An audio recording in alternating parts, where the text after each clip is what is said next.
ओम नमो भगवते वासुदेवाय। श्रीमद्भगवद्गीता अष्टादश अध्याय मोक्ष योग। आज पर्व 217।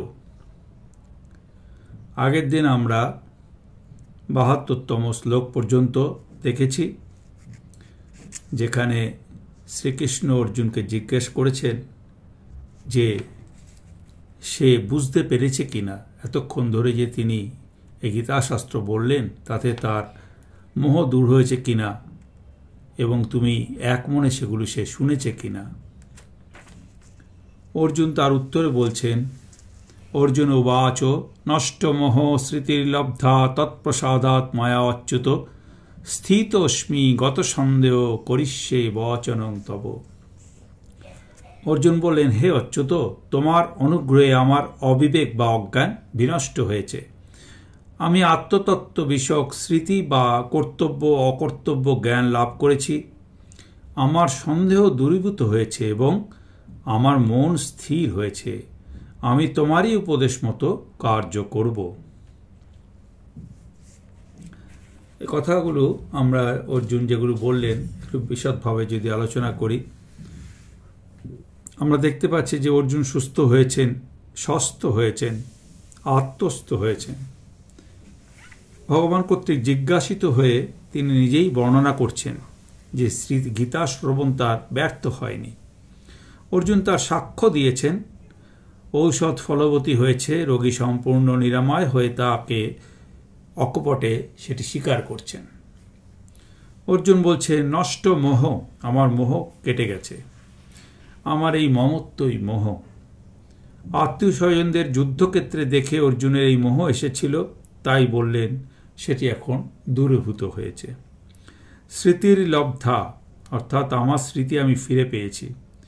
অর্জুন যে ক্ষত্রিয় সন্তান, ক্ষাত্র বীর্য সম্পন্ন, যেখানে অন্যায় সেখানে আঘাত করে যুদ্ধ দ্বারা সমাজের সেবা করাই তার কর্তব্য, সেই স্বধর্ম তিনি ভুলে গেছিলেন।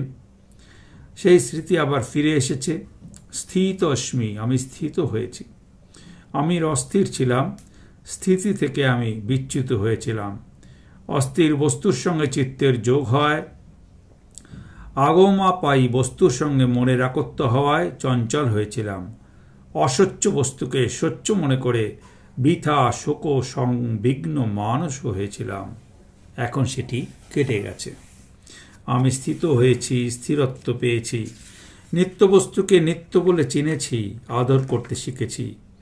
অনিত্য বস্তুকে অনিত্য জেনে তাকে তিতিক্ষার সঙ্গে উপেক্ষা করতে শিখেছি। আত্মা অনাত্মার ভেদ জ্ঞান পেয়েছি। সদ অসৎ বিবেক বুদ্ধি আমার জাগ্রত হয়েছে। সুতরাং আত্মস্বরূপ থেকে বিচ্যুত হয়ে যে স্থানভ্রষ্ট হয়েছিলাম সেটি দূর হওয়ায় স্বস্থানে শীত হয়েছি। গত সন্দেহ, আমার সব সন্দেহ কেটে গেছে। যুদ্ধে জয় ভালো না পরাজয় ভালো আমি বুঝতে পারছিলাম না।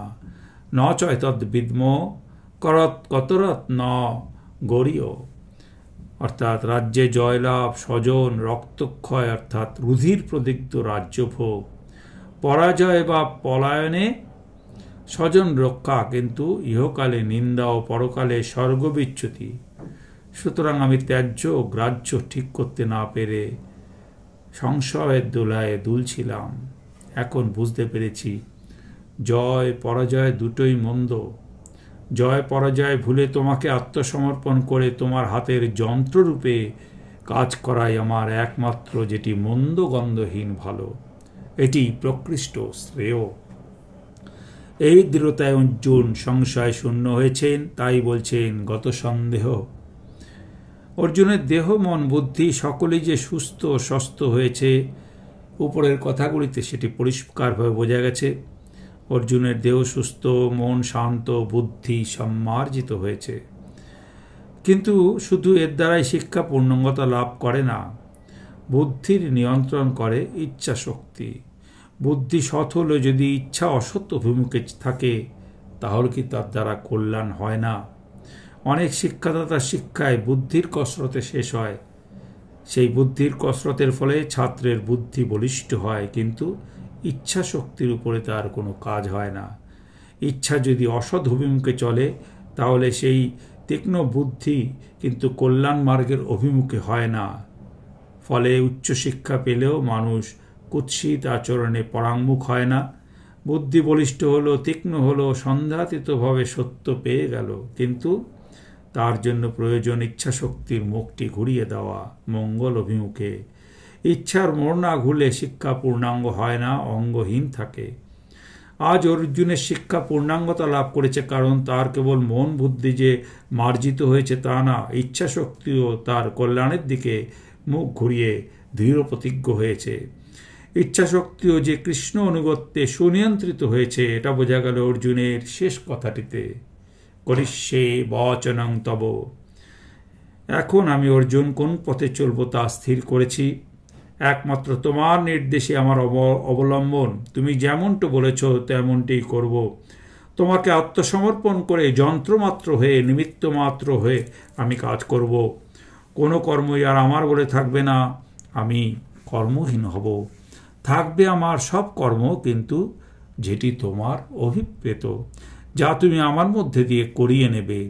এই যন্ত্র ধরে তুমি যেমন বাজাবে তেমনি বাজাবে। যুদ্ধ যদি করাও তাই করব। আমিত্ব, কর্তৃত্ব, লাভালাভ, জয়াজয় সব কিছু বিসর্জন দিয়ে সব ছাড়ব। থাকবে শুধু তুমি আমার, আমি তোমার। তোমার মধ্যে আমি ডুবে যাব। আমার মধ্যে দিয়ে নিখিল কর্ম অভিব্যক্ত হবে। আমি তোমার হয়ে যাব, তুমি আমার হয়ে যাবে, সকলই খুলে যাবে। বিশ্বকবির ভাষায়, তোমায় আমায় মিলন হলে সকলই যায় কোলে, বিশ্বসাগর ঢেউ খেলায়ে উঠে তখন দুলে।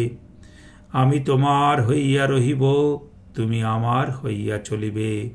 তোমার আলোয় নাই তো ছায়া, আমার মাঝে পায় সে কায়া। তোমার আলো আমার মধ্যে কায়া পাইয়া চলিবে, ইহাই আমার করিষ্যে বচনং তব। অর্জুন বুঝেছেন যে এই যে আধ্যাত্মিক মহাসম্পদ তিনি লাভ করেছেন, সন্দেহশূন্য বুদ্ধিতে ঈশ্বর উন্মুখী ইচ্ছাশক্তি জেগে উঠেছে। এর মধ্যে তার নিজের কোনো কৃতিত্ব নেই। নিজ সাধন বলে অর্জুন যে এটা লাভ করেছেন তা নয়। তিনি সে বিষয়ে খুব সজাগ, তাই বলছেন তৎপ্রসাদাৎ। হে অচ্যুত, একমাত্র তোমার অনুগ্রহে আমার যা হবার হয়েছে। আমি যা হবার তা হয়েছি, এ সমস্তই তোমার অমিত অনুকম্পার ফল। অর্জুন অকৃতজ্ঞ নয়। আত্মম্ভরিতা কেটে গিয়ে তার কৃতজ্ঞতায় মন ভরে গেছে। বুঝেছেন প্রচেষ্টার কোনো সামর্থ্য নেই, প্রসাদ সকলই করতে পারে। তৎপ্রসাদাৎ আমি অর্জুন কৃতকৃতার্থতা লাভ করেছি। গীতা অর্জুন কৃষ্ণের প্রশ্ন উত্তর সব শেষ হলো। শ্রীকৃষ্ণের কথা, অর্জুনের কথা সমাপ্ত হলো। এবার উপসংহারে সঞ্জয় কয়েকটি কথা বলবেন। সেগুলো আমরা ধন্যবাদ, যেন সবাতে যেমন ধন্যবাদ জ্ঞাপন করা হয় সেরকম, সেটি আমরা পরের দিন অনুধাবন করব। আজকের মতো পাঠ এখানে সমাপ্ত হলো। গঙ্গা, গীতা, সাবিত্রী, সীতা, সত্তা, পতিব্রতা, ব্রহ্মাবলী, ব্রহ্মবিদ্যা, ত্রিসন্ধ্যা, মুক্তিগেহিনী, অর্ধমাত্রা, চিতানন্দা, ভবগ্নিভ্রান্তি নাশিনী, বেদত্রয়ী, পরানন্দা, তত্ত্বার্থজ্ঞান মঞ্জুরি। গীতার এই 18টি নাম জপ করলে জ্ঞান, সিদ্ধি এবং পরমপদ প্রাপ্ত হওয়া যায়। ওম শ্রীকৃষ্ণায় অর্পণমস্তু। হরি ওম তৎসৎ।